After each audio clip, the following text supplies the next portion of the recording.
Грејната сезона одамна започна. Секој домакинство се грее на различен начин, на струја, на дрва, а неретко и на нафта. Секој според својот буџет. Поголем дел кај нас на истокот го користат огревното дрво од сопствени шуми или купени од јавното претпријатие Македонски шуми. Но проблемот е во тоа што дел од тие што користат дрва за грејење употребуваат и синтетички материјали, пластика, текстил, стари обувки, картон и слично, а со тоа ја загадуваат и околината. Со таквото палење не само што се прави густ чад и непријатна миризба, се прави и штета. Алишта не може да се прострат надвор, прозор не може да се отвори, а што е најлошото, се испуштаат и штетни фурани и диоксини. Колку законот не штити и казнува.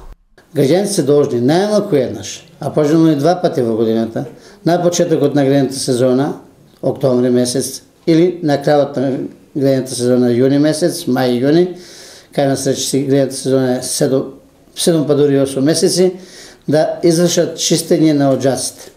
Најстрого е забрането да во печките ставаат материјали од синтетика.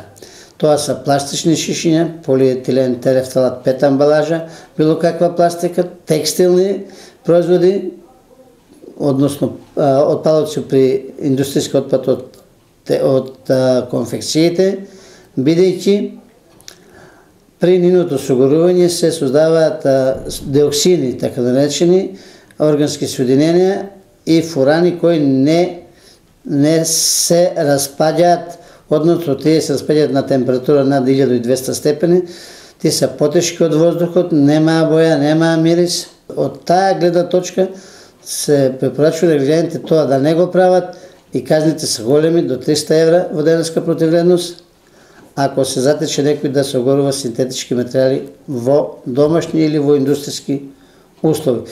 Со користењето на таквите материјали почесто се полнат и оџаците и настанува палење на истите. Оние граѓани кои не можат тоа да го направат од било кои причини, јавното претпријатие Брегалница е должно да врши чистење на оџаци по нивна тарифа, инаку тоа е комунална услуга, одржување на оџаци и чистење.